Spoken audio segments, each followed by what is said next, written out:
a picture of a freezer loaded with food to put in there. And we are live. Right on time. Oh, yes. I've had this happen to me one time, and it was because my son unplugged the freezer to use a power tool. He asked me. I said yes. He was 22, 23. I assumed he was a big enough boy that when he unplugged the power tool and put it away, he'd plug the freezer back in. He forgot. No. Hey, I got a commercial. I got an ad on your feed. Yay for me. And it was about 3 or 4 days and beyond saving and I did not have home insurance on the freezer. But yeah. You know, the first thing you want to do is, if it's not due to, area-wide power outage, is to go get some ice and keep it shut. So if your Walmart is open, go get some ice, dry ice especially, pack it and keep it shut. You'll have a couple days. Get your jars sanitized, find all your lids, figure out how many jars and lids you have so you can can it.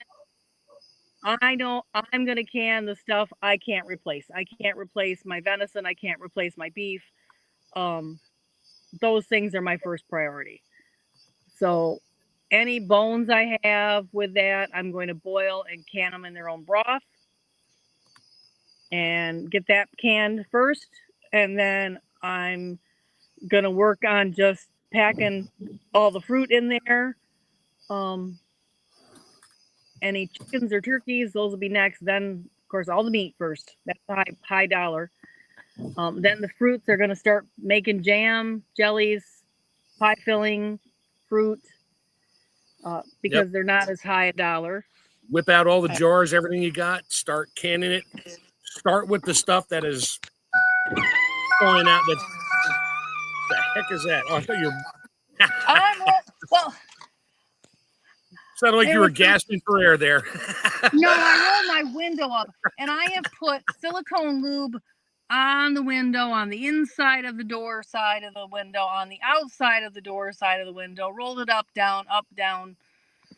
I've done that about 4 times, and that is the quietest it will get. And believe me, it started out worse.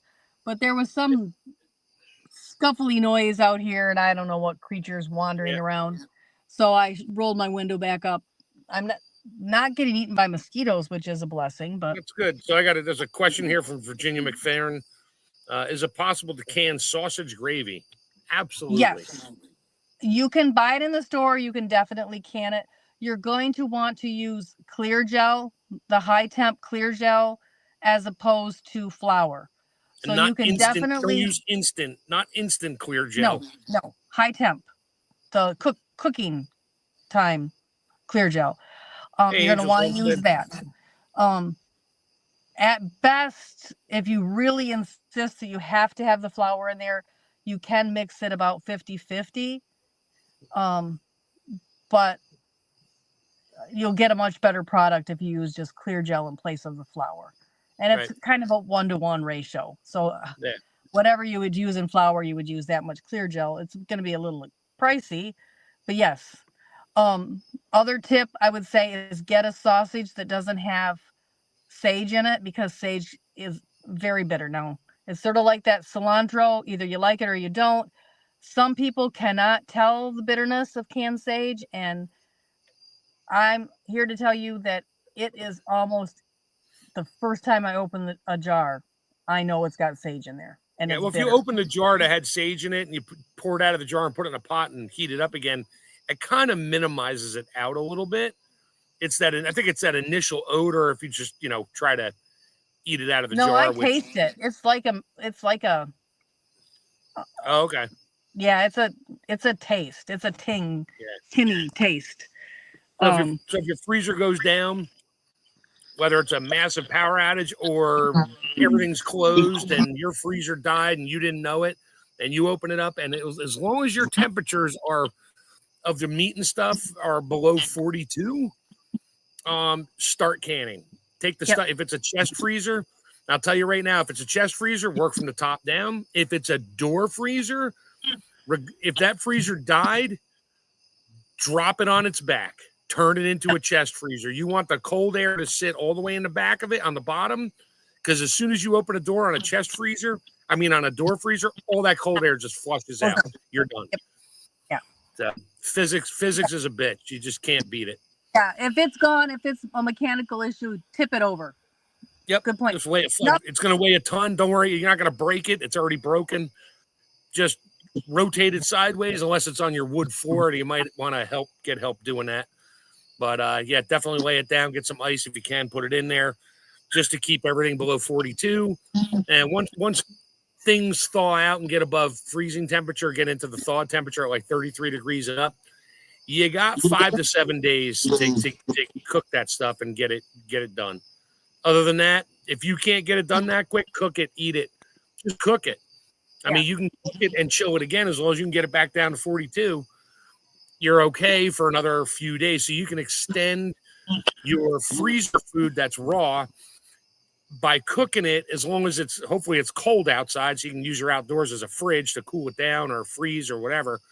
And that's another thing, is seasonal. If it's dead of summer, you're going to be cooking stuff, and you got about 4 hours sitting in the danger zone before you got to get it into jars to cook it, which gives you a little slack time while you got things canning, waiting for the time. That could be a push. Depends on how much stuff you had. I'm not looking forward to my freezers if something ever happens. So I got generators just to keep it going a little extra time while I get my stuff together. Virginia McFerrin says, what is the problem with using flour or cornstarch in canning? Cornstarch breaks down, goes right back to water again. So don't waste your time with cornstarch. And if you've ever made gravy out of cornstarch, you take beef broth, you add your cornstarch water slurry to it. It thickens up. If you leave it on the stove at a low simmer, on low, it'll break back down again and just go back liquidy, and now it tastes starchy. Yeah. So cornstarch, no. Flour, sure. Gummy. It gets really gummy. It gums up. It doesn't stay the smooth texture. Plus, they say that it may be too thick, and you're not getting to the center of it, or you might have some big bubbles of flour that didn't get all blended in. And that those wet flour grows mold bacteria fast. Yeah, so if you're going to use flour to thicken something, make a roux, ROUX. Mm-hmm. It's a fat, and I make roux out of chicken fat. I make roux out of beef fat. If I'm thickening beef gravy, I use the beef fat. I make a roux. Your flour, as long as you whip it up, is nice and creamy. Add it, temper it into your sauce. And that keeps it from lumping up. If you can do that, it's not going to re-lump itself in a jar. It's if you use flour, water, slurry, and try to mix it with a fork like Grandma did, it ain't going to work. It just won't. It may thicken it, but you're going to have clumps of flour everywhere, and that will spoil in the jar over time if it doesn't break down, and it won't break down in a jar and mix up by itself. So it just doesn't taste good over time. Like I've tried, I've done the pie filling with the flour, and the texture just isn't good. And once you mix it all up and you bake it again, it's not bad. It doesn't really make it go bad. It's just very unappetizing to me. Right. And they say it's not as safe because obviously flour has a lot of mold and bacteria in it to start with. Yep. So yeah, if you heat it in butter, because when you make a roux, you heat your butter up, or your clarified butter, your fats, whatever you want. It doesn't matter what kind of fat. I've made roux out of olive oil. It tastes like crap, but I can do it. I've done that. It works. It does the same thing. It just completely changes the flavor of what you're making. So, but once you get flour in oil and you brown it a little bit, because there's like 4 different stages of roux. Yes, they're French terms. Roux blonde, which is basically flour and fat warmed up. That's it. It's not cooked. And then roux blonde, which is cooked so the flour is bubbling just a little bit, but hasn't changed color. And then there's another one. It's like there's a brown roux where it's just light brown. That's usually what I do. Now it gets a nutty flavor to it because it's flour. It's a grain. So when you heat it in butter, it actually smells like roasted nuts. I don't know what kind of nuts, but it smells like roasted nuts. And you can make a dark roux. If I do like a a good beef gravy or something on, you know, on something I like that we want a dark gravy with, oh, I'll brown it. But that stuff, it's hot. I mean, you're getting that flour and butter temperature gets up into the 400 to 500 degree range. So I don't care what's in there. It's dead. And yeah, but it's a flavor thing too. So, you know, the darker you cook it, the nuttier and my wife doesn't like when I make dark roux. She just doesn't like the flavor it changes. She likes her flour and water slurry and cook it in that way. She's used to that. I don't. I mean, that's just the two of us. That's how we agree to disagree. Yeah. Yeah. But yeah, you can make your sauces and stuff. You're gonna cook. If you got like a whole bunch of, I don't know, deer or beef or whatever cubed up, or it's not even cubed, don't try to pack a roast in a jar. Dice it up, fry it, throw it in a pan, brown it a little bit, get some flavor to it. Then hot pack it in your jars and throw it in your pressure canner. You'll speed your time up a little bit because you're hot packing. You'll speed the time up in terms of how long it takes to get to your 10 minutes event time. You're not starting with cold water, and the water that's in your pressure canner, you can almost bring to a boil. If you're hot packing, you can have that water pretty hot. So you put hot jars in there. It's already most of the way there to boiling to start the vent. Count your vent time 10 minutes, and then do your time on top of that. So that'll speed it up if you hot pack it, which would probably be helpful if you're doing a lot of stuff and you have to get rid of it quick. You can just have a bunch of big pots of food simmering. Just keep it above that 150 range. And you can keep it cooking for a while, and then you can get it in your jars, and then, you know, hot pack it and get your canner going. But the time if you have one canner, you're kind of going to be there for a while. If you got two and a double burner stove, great. That'll speed it up a lot. And don't do them at the same time. Switch off between them, so you're doing one, waiting for the other one, and then the other one's done. You got the other one loaded, so you can go back and forth and try to use your time as good as possible, especially when you're trying to preserve food that you need to preserve out of absolute sheer necessity because your freezer's down. Yeah. And this is why I always keep a lot of vinegar, a lot of sugar, and lemon juice handy. And I always keep a couple packages of pectin ahead. Yep. But you're gonna be short jars because nobody has enough empty jars to do a freezer. So you're gonna have to pick priorities. Well, except for me and you, maybe. No, my jars stay pretty full. I rotate them. As soon as they come empty, I have probably 20 empty jars right now, and I haven't done apples yet. I probably got like 600 to 800 assorted empty jars right now, but my shelves are kind of full because I kind of went a little wackadoodle when jars went on sale. My wife would buy them. I would buy them. I got stacks of brand new ball jars just sitting in their boxes downstairs that I don't need because I'm rotating through other ones. I give it to like Richard, Uncle Richard. He might be on here somewhere. And he said he was going to pop on, but I'll give him a bunch of food and he comes back. He just brings me boxes of empty jars and plus all the, I think I told you a couple years ago, I wound up with like 20 or 30 cases of some kind of tomato sauce that was in a Atlas jar, and they're pint and a half jars. They're narrow mouth, small mouth, but everybody I gave them to, they keep it in jars. So I'm just accumulating jars over time here that I never had before.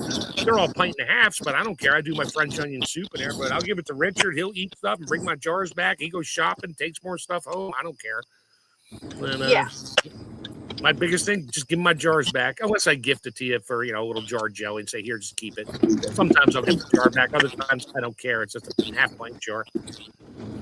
But I would do things in your freezer, the higher value stuff first, all your proteins.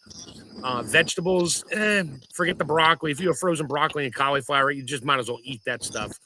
Unless you're going to pickle it. You can pickle it. I wouldn't pickle broccoli, but you can pickle cauliflower and other hard vegetables. I wouldn't waste my time with that unless you're making a stew, or soup. If they've been frozen, you can't pickle them. They become mush. Right. So that's, Oh, the cauliflower and that, yeah. I mean, if you got like peas, corn, beans, stuff like that in there, and you got a lot of some kind of a meat, chicken, beef, venison, moose, bear, whatever. Pre-cook your meat and hot pack in the jars and pack a bunch of your mixed vegetables in there and top it off with water. You'll have like beef vegetable soup ready to go. Yes. Get rid of everything you can as fast as you can. The other night, I opened up 2020 venison stew. I fried a small, very sweet onion and butter until it was caramelized, and then threw in that can of venison stew, added some rosemary garlic seasoning that I now love and didn't like back then. And oh my gosh, I actually wound up opening 3 more pints. Oh, jeez. It was so good. No. It was just so good. Oh, yeah. Now a tip I know from me, Tammy knows the same thing probably. When you say you have cubed beef, you raw packed it, hot packed it, doesn't matter. You canned it. That stuff is super tender now. So if you want to make beef stew in your pot, the way I do it is I have beef broth. I'll thicken that up. I'll have all my veggies and everything in there. And then I'll just dump the beef in there and let it cook for another 5-10 minutes. Because the more you stir it, the beef just falls apart, which it's fine if you're doing it over noodles, that type of way. But as a beef stew, you kind of want chunks, but you don't have that. You don't get that tooth anymore, like something to chew into, because canned meats will super tenderize. And you can literally turn it into shredded barbecue if you wanted to. If you like that, that's fine. And but yeah, there's a lot of just tips and tricks after the fact. But once you get it in the jar and it's canned and they sealed and you're good, you at least salvaged all your food that might have gone bad because your freezer went down. Yep. Angel's Homestead said, I had to buy a new deep freezer. Found I had half a deep freezer full of bones for beef, for broth, beef, chicken, and lamb. Yeah, sometimes you tuck those things away and you forget you have them.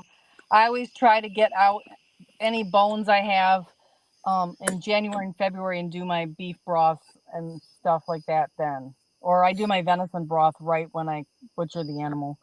Because I got to go visit my local butcher around here probably in about a month and get like 50 or 100 pounds of beef bones cut up into small, not ankles, shin bones and femurs and stuff like that, ribs, I don't care. Cut them up into small pieces, throw them in the oven and roast them until they look like they're almost burned. Then throw them in a pressure can or cooker and make my beef bone broth out of that because it comes out nice and dark and a lot of flavor. And that makes perfect soup for French onion soup, any kind of soup, gravy, whatever. Instead of just throwing raw bones in there and pressure cooking them. Yeah, it's beef broth, it's bone broth, but the flavor's not there. And I'm all about the flavors. Yeah. When you just pressure can it like that, that's beef stock. Right. That's all. It's not broth. It's not good bone broth. You have to roast your bones to make a good bone broth. Roast the bones. That is my opinion. Roast the bones. I can't. Seriously, I took 4 years of high school French, 2 years of high school Spanish, a year of college French. I dream in French. I cannot roll my R to save my life. And that's a hereditary thing. I'm the only one in my family that can do it. It's hysterical. Yeah. Can you curl your tongue too? I can curl my tongue. I just can't roll my R's. So Tammy, where are you right now? Are you in a cemetery? I actually moved and I came back to the property and I'm at the end away from the trees. And so far I still have good reception. So I'm back home. It was way too dark at the cemetery and it's not supposed to be there after dark anyway. I didn't realize it was going to get this dark and this fast. So, and it's supposed to rain here in about an hour. So it's supposed to downpour. Yeah, it all adds up. Just said, I got jars everywhere. Yeah, welcome to my world.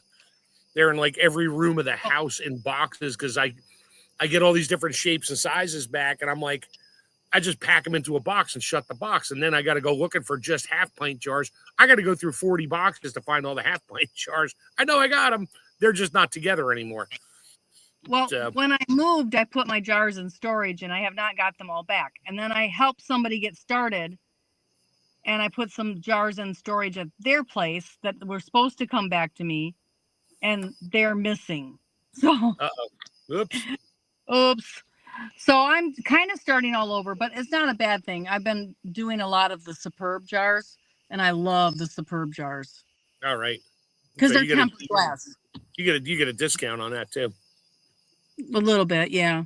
Well, I have a 10% discount I can give everybody. So yeah, if you use Rebel, go there and put in, what is it, Rebel 10? Rebel Canners 10. Rebel Canners 10. You get 10% off on your first order. Rebel Canners 20 might still be good too. Somebody told me that was good the other day. I had her try it out and it was still good. So I think that's on orders over $200 or something. Free shipping on orders over $100, I believe. Oh, don't quote me. Okay. Don't quote me because I haven't ordered from there in a long time myself using my code. So everybody go to Tammy's not Facebook page, her YouTube channel, and go into the about area, and it's listed. And I think it's on every one of her videos she puts up, and they hit the more button. Eventually, I have to get on the computer and edit them all, and I do them on my phone, and then I have to go. Like tomorrow night, I'll be at my daughter's babysitting while everybody's asleep. Knock on wood, because it's a new baby. And if they're sleeping, then I will get out my computer while I have Wi-Fi and do all the editing to the video descriptions. So, where I will give, it all adds up, credit for my new, I can't think of the name of it. I just did the unboxing video. Oh shit, I saw you did something. I didn't pull it. I didn't watch it. I'm trying to think. She's Hydro Machine. It's a hydroponics garden machine. It has the light and the whole setup to do hydroponics. And I just won it. She was the sponsor for the Vineyard Chicks, Lazy Days Ahead, and Bushcraft, the Survival Seed Challenge 25. And I just happened to be very lucky. I walked in late and saw everybody had put hashtag something or another. And so I hit hashtag something or another and hit send, and I won. And I've been wanting one of these so bad ever since the beginning of the year when they started giving them away. I've been like, oh, I would like to do that. I could grow something in the winter if I had light.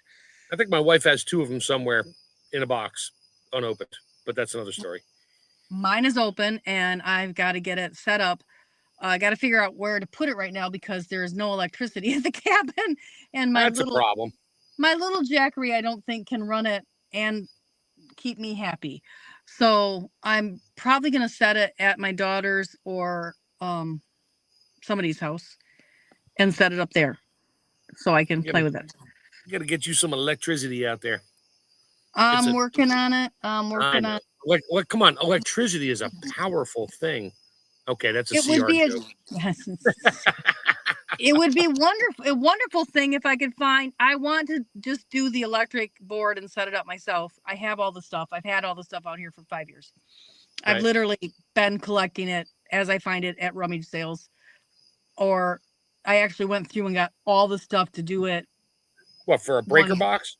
I went and got the breaker box and all the breakers one time and had it ready to do because I had a guy who was ready to come install the inside of my cabin for me. And then I was going to get it hooked up. And he never showed. Never did it. Yeah, okay. So you could do a lot of stuff yourself without a permit and then without having to worry about inspections. You just have to have somebody come in and finalize stuff. Yeah. What I have to do in order to get electric, there's a pole right here. This property has an address. It had people on it. Right. I have to, but the house that was here burned down. So there hasn't been electric here for a while. There's just a pole at the road. I have to set up a box on 2 posts with a half sheet of plywood between it, set the box up there, have them run it to that box, but I have to get a certified electrician to sign off on it. I don't want to pay an arm, a leg, and my firstborn, although she never calls, to get it set up. I want to do it myself. I cannot find a company that will just come out and do the inspection for me, or a certified electrician who wants a side job that will come out and put the little sticker on it for me. Right. So, and I part of my problem is I am in the middle of nowhere. Right. So when they say, "Where are you?" and I explain it, they go, "We don't go out there." Mm-hmm. Great, thanks. Yeah, thanks. And anybody who does go out there is going to charge you arm, leg, firstborn pressure canner plus all your jars empty. They're not getting my canner. They can. I'll get them some canned tomatoes, but they're not getting the canner. Yeah, I'll get you a canner, but you're not getting mine. I can't get them anymore. They've changed people that are in charge of things and the way they do things because it's somebody new. So I don't know that I can do that anymore. We'll see. What, I haven't met the new person. Anodized or? Yeah. So yeah, that's a whole nother story for another day. But anyway. Oh. Brown, he's got 26 quart. I'm just reading Angel's thing here. It says I take y'all's advice. Brown the bones. Use my 26 quart electric roaster. Make them bone broth. Yep, that's exactly it. Yes. I throw my stuff in the oven. I pulled the last batch I did. I pulled out too early. I'm like, okay, it's brown. It was starting to turn brown, but it wasn't brown. Yeah. You literally need to leave it in there, and then even all the fat, everything from the marrow that comes out, that goes in the canner too. Everything goes in the marrow. The health benefits of that marrow, I cannot. Yep. Go on and on and on. After I do my bones, when I had my other dog, when the bones are done, I let them go for like an hour or two, whatever I feel like, and just let them go as long as you want. Pull it out, strain it all out, run it through the cheesecloth, make it nice and clear, whatever I got to do. Then the bones go back in the pressure canner again with just some water in it, and I run it again. When you pull those bones out, they're like mush. I mean, you can let them dry out a little bit, but the dog can chew on it and not choke on the bone because it just falls apart, which is great for calcium for dogs. So, yes, and if you put a splash of ACV, apple cider vinegar. Yep, that helps break the bones down. That helps leach the calcium from the bones into the broth, making your broth even. And you don't need much. You're going to boil it, so it's going to boil off. You're not going to taste it in there. Right. You'll get the minerals for a gallon. We're talking like 2 tablespoons. You don't need much. Just bring the acid up a little bit. Tiny splash. Splash. I don't even measure. I just flip. It breaks down the minerals in the bones so that they become available in the broth for you and makes it even more healthy and good for you. And that is real important. If you're sick and you can't eat anything else, you're recovering from one of those digestive complaints, that one. Spoonfuls of bone broth are really, really good. Any invalid that's recovering from any kind of long-term illness, that's really, really super good. That's one of the first foods they reintroduced to them if they haven't been able to take anything or keep anything down for a long time. In old medical books, old nursing books from the 1900s, 1800s, that's what they would say to do. So you take it for the historical references. I'm not saying I'm not making any medical claims. Despite my 33 years of working in the medical field, I make no medical claims. I'm just pointing out a historical anecdote. There, have I covered myself well enough for YouTube? Yeah. Good. Yeah. Sounds good. If you want to see how to skim the fat off of your pot of broth when you have a lot of fat in there, go to my Chef Tech 86 channel. One of my shorts is using physics to skim the fat. You spin it around like a vortex with a nice ladle, a round ladle, not an oval one. Spin it round, get it hot, don't let it be boiling, but just get it hot. Spin it around and then pull your ladle out. And if you watch, all the fat goes to the center. And then you can take your ladle and dip it down in there. You can skim 95 or more % of your fat out of there by doing that. So I'd have to find that video. And you can also, if it's cold enough outside, set it outside overnight. Oh, yeah. So it all congeals, or put it in the refrigerator and then take it off. Do not throw that away. That is gold. Can that stuff. Yes. Well, at least throw it in a jar and put it in the refrigerator and use it in place of seed oils to cook with. Yep. Again, I got more making, beef tallow and jars and that. I love cooking chicken wings in it. It's great.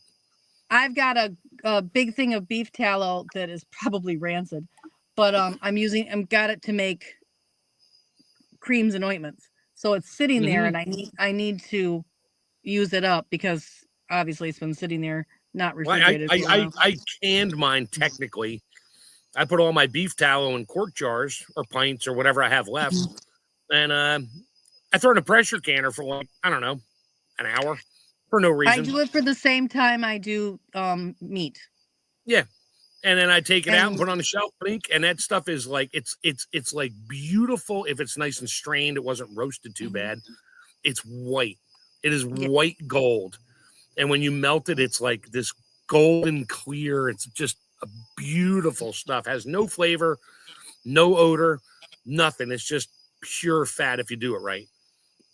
And you can use lard in place of butter in pastry dough.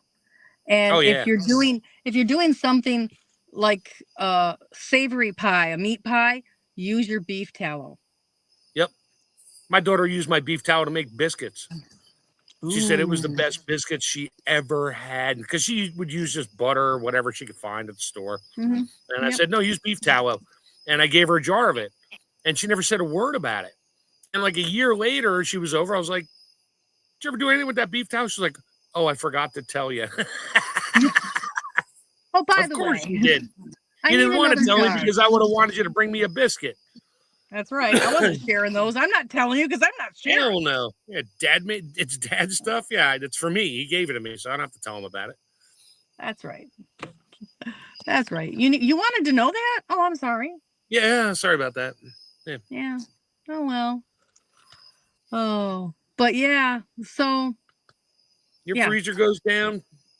Prioritize. That's the biggest thing of what needs to come out and either cooked or canned raw, hot packed. Hot packing is your best bet for speed because as things are coming out, as you're pulling them out, you can cook them while your canner's going. So you're not letting stuff sit around at room temperature too long or above 42 degrees. And you're cooking it and getting it ready. You can get that pre-packed in jars and let them sit on the counter for, 45 minutes or whatever while you're waiting for the canner to be done. Throw some more water and vinegar back in your water or whatever you need to in your canner. Reload it as long as they're still pretty warm. Yep. You don't want to throw it into boiling water, but, if your water's 140 degrees and your jars are like 90, you're fine. Yep. It's not going to shock them. They'll heat up pretty quick. I know what I was going to say. I almost forgot to say this. So, fun trick. If you're one of those snowbirds that leaves Michigan in the winter and doesn't know if you had a power outage while you were gone or not, take a glass of water, let it freeze. When it is frozen, put a quarter on the top of that glass of water. Or if you're cheap, use a penny. Sorry, I had to go there. Yeah. So then if you have a thing where it thaws and that quarter, it falls to the bottom, your freezer is completely defrosted. If it falls anywhere above the halfway, you know that it's been out for some time and you need to be suspicious of everything that's in there. Yep. So that is a very cheap way to monitor whether you've had any problems with your freezer or not going in and out. And fun fact, like that one, I love that one. I read about that one years ago. I never do it because I'm always home, but that's just me. And but just because your food is in the freezer doesn't mean it lasts forever. No.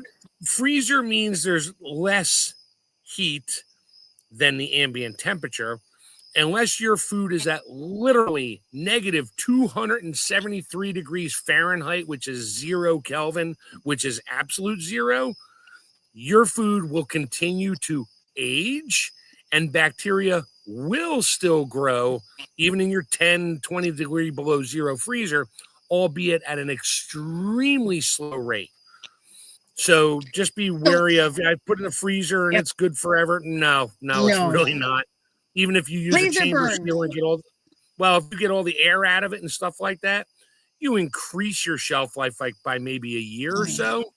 But if you just take that package of lamb chops you bought at the store in a styrofoam pack with the diaper and the saran wrap on it, throw it in a Ziploc bag and throw it in the freezer, you're good for about 2 months before it's freezer burned. Period. So with freezer burn is actually dehydration or dehydrated. It has actually started to dry out your meat. So if you want to save that, because meat is extremely expensive right now, there is one way to save some, if not all of it. And that is to thaw it underwater. Yeah, it'll help absorb it, but they rehydrate. And then you can see what is discolored and cut that off. Right. And then proceed to cook it. So a lot of times that's a cooking tip, not a medical trick. No, not to be used on humans. Well, actually it is a medical trick, and that is what they do for frostbite, is to try to slowly warm you up in warm water. Right. But again, that would be out of my pay grade now. I don't do that now. Nope. Get a steel meal or something to at least help extend it. I mean, I went above that. I upped my game a couple years back, and I bought a chamber sealer. That's a whole nother cost. Well, it's cost effective for long-term storage. It's not. It's a whole other level of vacuum sealing. Yeah, when you pay, $100 for a vacuum seal or a seal meal, whatever, and you buy the bags for it, that's one thing. When you spend $1,400 on a chamber sealer, and the bags are pre-made, they cost you like, a penny a piece or 2 cents, depending on what it is. For me, it's worth it because of the amount of stuff I freeze. Plus, I can seal soup, liquids. Yeah. Chamber sealers pull the air from all the chamber, not just in the bag. A seal meal pulls the air out of a bag. So if you have something that's wet in there, you could damage your seal meal if it sucks too much moisture in there, and over time it just ruins it. Bacteria and growth. But I mean, they're great for meats and stuff. Oh yeah, I still got stuff in the seal meal downstairs. They're not real great for fresh meat. You almost have to you have to really cool your meat down so that there is absolutely no liquid. Right. You want to almost frozen. I've done a lot of deer in my time. Yep. I've done a lot of deer in my time, and you do not want liquid in that bag because it will. Nope. It'll suck it right in. You got to watch it, and depending on your seal meal model, you watch. When you see that little stream of fluid start heading towards the vacuum chamber in a little window there, you hit the stop button and seal it right away because you're not getting any more air out of there. You're going to suck liquid out. Sorry, this is the window going down sound.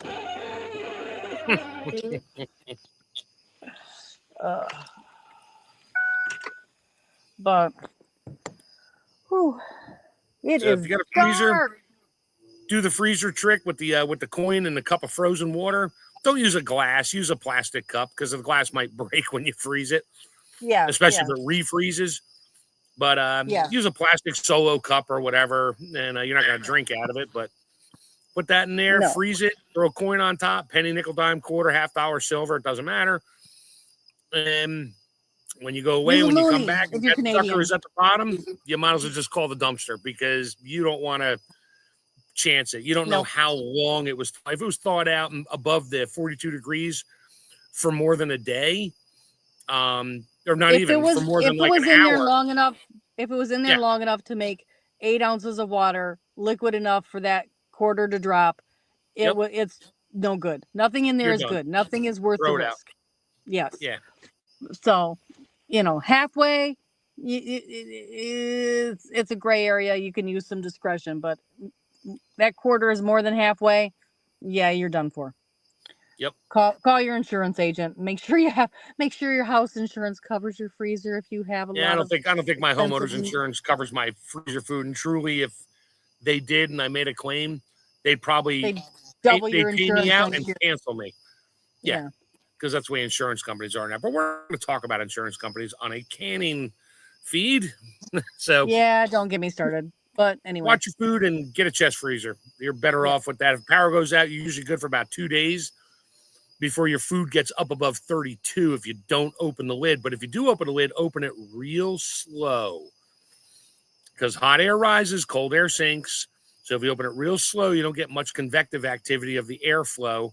And you can gently reach in, pull your stuff out off the top, unless you really have to have whatever it is on the bottom, and shut the lid gently, and it'll maintain it. That's why cooler chests you buy it, for your 48 quart cooler, they open at the top, they don't have a door on them.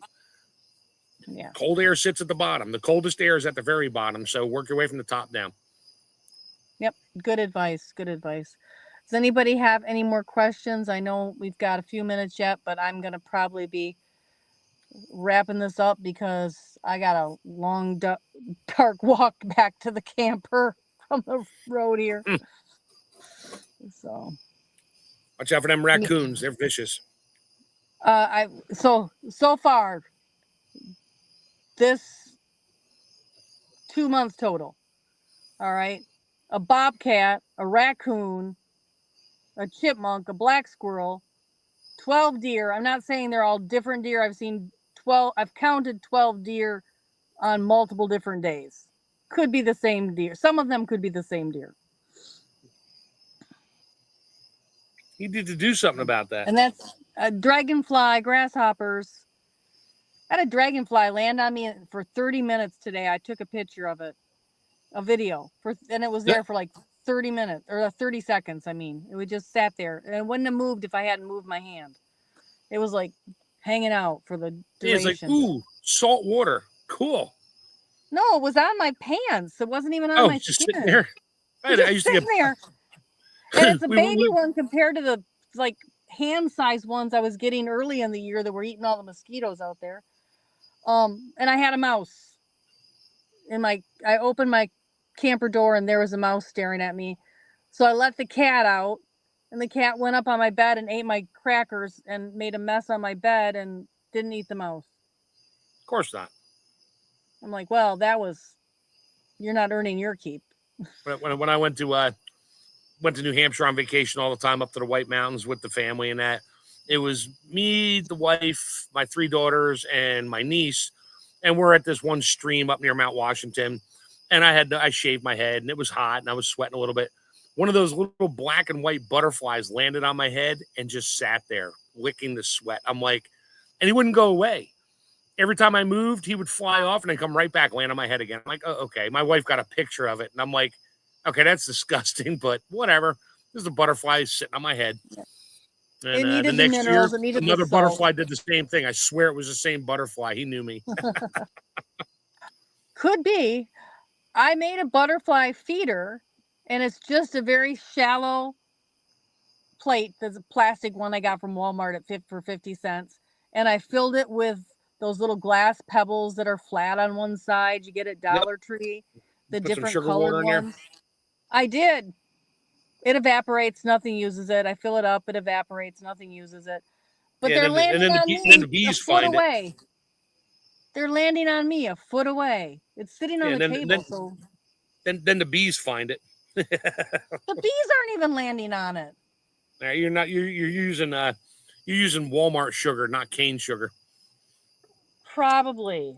Actually, just a minute. I'm going to put the window up.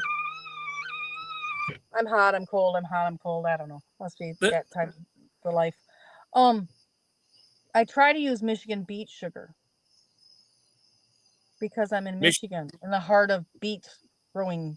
Yeah, but you got this. We talked about this on Gil's channel. I know.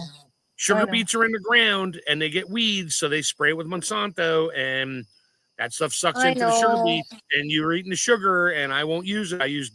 I don't make a dime off them. I will only use Domino because pure cane sugar, there is no need to use pesticides because there are no pests on sugar cane. There just isn't. Yeah. So, sorry, I know. Well, it depends on if I buy it or I get it given to me. Because when I get it given to me, I still use it. All right. But when I buy it, I try to buy the cane sugar. Yeah. But Domino's not the only cane sugar. You just got to watch your brands and what it really is. Cane sugar. If there's an ingredient list on it, it doesn't just say pure cane sugar. Yeah, you're not getting pure cane sugar. I really try to just use honey. I've been using a lot of honey in place of sugar. Which is healthier. even though, and it's way I sweeter. meant for like canning and stuff when I make my pickles and I'm still using honey for a lot of things except pickles. Yep. So I am this year. I did it. I almost tried 4 years ago. My one neighbor here, who I have a new neighbor now, but the original owner, I was like, hey, can I take some crab apples? She's like, take what you want. There were so many crab apples, it was breaking the branches. So I took a ton of crab apples, put them in the cooler, but I never got around to it. This year, I did a little more research on it. And I'm like, oh, heck yeah, I'm doing crab apple jelly. And it's so good. My one neighbor is going to be like, I'm going to tell him because he's a landscaper. And if like, hey, would you have a problem if I picked a bunch of crab apples? He'd probably like, dude, take them all. Just don't ruin the tree. Take them all because they just land on the ground and make a mess. And he keeps his lawn like a golf green, which is beautiful. My lawn looks like a forest. And he'd probably like, take them all. Take whatever you want. Now I'll just go over there and take a ton of them so I can make enough. Because you don't need to use any pectin. You just got to know your volumes and add the sugar to it. It thickens up all by itself. So the don't double, don't triple, don't quadruple your recipe of when you're making, strawberry jam and stuff like that, or strawberry jelly. Yeah, that doesn't quite apply when you're using crab apples, apparently. Yeah. Just add the sugar to it, get the sweetness you want, and it pretty much thickens up to where you need it. Well, to make your own pectin, you just boil crab apples. Yeah. So, but you have to boil them down. If you leave out the sugar and can it in half pints, that's a thing of pectin. Oh, cool. FYI. He's got about 400 pounds of crab apples hanging there. So, ooh. Amber Martin, my ghost pipe is currently sitting, but after it's sit for the time, recommend cooking it down or leaving it as is. I hope you mean it's sitting in your alcohol for a tincture. And you can let it set. It doesn't matter. At least 4 to 6 weeks. I sometimes let it go a little longer and then strain it. But you just strain it and put it in a bottle. If you made it as an alcohol tincture, you don't cook ghost pipe. Ghost pipe isn't actually a fungus, so you don't need to do a double extraction or dual extraction of water extraction and alcohol extraction. It's actually a plant that has no chlorophyll. So you would just do a alcohol extraction and leave it as it is. I hope that answers your question. What is ghost pipe? Ghost pipe is a little flower and it has no chlorophyll. It's a plant and it does have a fungal component, but it's actually a plant that has a, what do you call those plants and fungus that grow together? Like a symbiotic relationship. It does have a symbiotic relationship with fungi, but it's not actually a fungi. It is a plant with chlorophyll. And there's white and pink ones, and they are super for, allegedly, used by Native Americans for a lot of pain control, specifically like toothaches and things like that, severe pain. And I always have ghost pipe tincture in my apothecary at home. This year, I did not get any ghost pipe this fall. My spot, I haven't been able to go out and look at my spot. And so I wouldn't even know where to look for what it looks like. I still have a full bottle from last year. I find my ghost pipe usually on the high bank along rivers. So not on the marshy low side. I find it on the high banks around here near rivers. So when I'm walking the rivers, I'm always looking on the high bank for ghost pipe. And it comes out. I found flushes in the spring and I found flushes in the fall. So it's one of those things I'm always kind of looking for now that I know it can be out there at multiple times of the year. Right. So I hope that answered your question.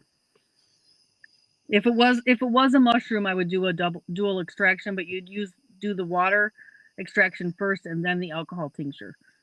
So. Oh, my elderberry plants are doing awesome. All the cuttings I took. Yes. I got 6 elderberry plants growing right now. Nice. I just don't know what to do. I guess I'm just gonna bring them inside.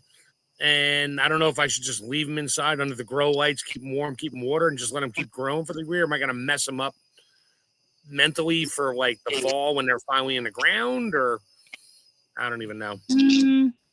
They're pretty hard to kill. Okay. I wouldn't. Do they grow? They probably grow. Do they grow in the South where they like never die?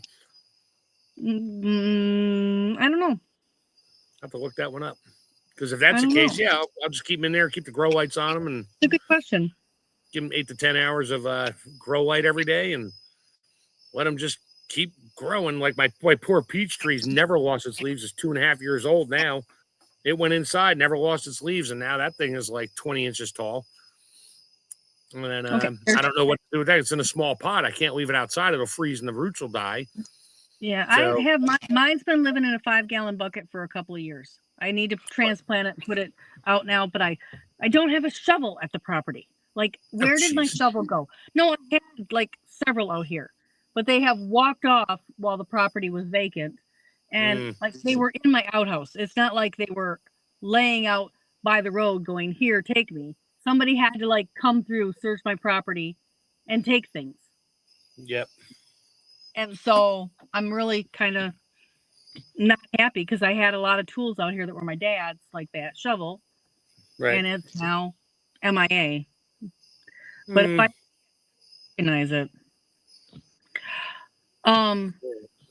Amber says that I did answer her question. And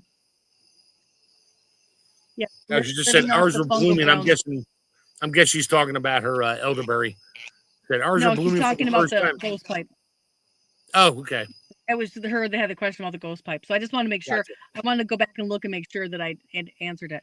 But we are hitting the top of the hour, and it is late, and I have to get up early in the morning and do some things before I have to go babysit 2 babies tomorrow, which I'm very happy to go babysit 2 grandbabies tomorrow.